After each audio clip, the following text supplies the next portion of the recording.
Good morning. It's always important to remember what kind of a person you are, why you do the sorts of things you do. For some, life is just a game we play.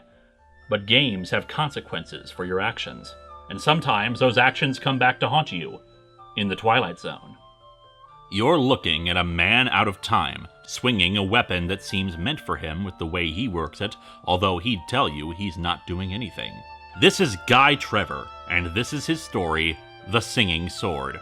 Guy, an employee of an antique store, is ordered by his boss to unpack some goods recently brought over from Europe. He discovers a magnificent sword, light in his hands and so natural for him to be holding that he refuses to let it be sold, intent on taking it to a museum. However, magic seems to emanate from its blade, and Guy finds himself sent back in time to the Middle Ages. He spots a group of tax agents trampling on some poor peasants, and the sword compels him to right this injustice, which he does so before being transported back to his own time. Twice more he is sent to the past, righting wrongs and saving the innocent. However, on his third trip, he rescues a damsel accused of witchcraft, but decides to steal her necklace, feeling he's entitled to the reward. However, the sword does not take kindly to such selfish assumptions and sends Guy Trevor into the water, where he drowns. As the Latin inscription on the sword reads, "He who defames this sword shall perish by it." Selfishness is a common desire to man,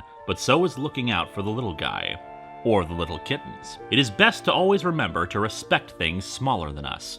Just ask Bert Fagin in A Thing About Cats. Fagin has heard that Old Man Cragg has a fortune hidden away in his house, and it seems the old man has need of a handyman, especially since he's too busy taking care of all the cats he owns. Fagin lies about being a cat lover to get the job, but after failing to find the money, Cragg realizes the truth about him. But after Fagin threatens Cragg's cats, Fagin finds himself with a new profession as a new member of Cragg's household.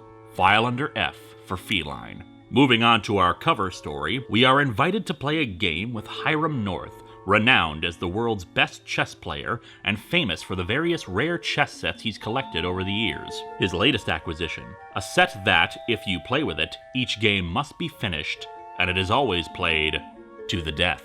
Deciding to test the deadly theory, Hiram North begins playing with the set, against an invisible opponent. A day passes as he is locked in the room, alone, playing for his very life, and with one final move, his fate is sealed.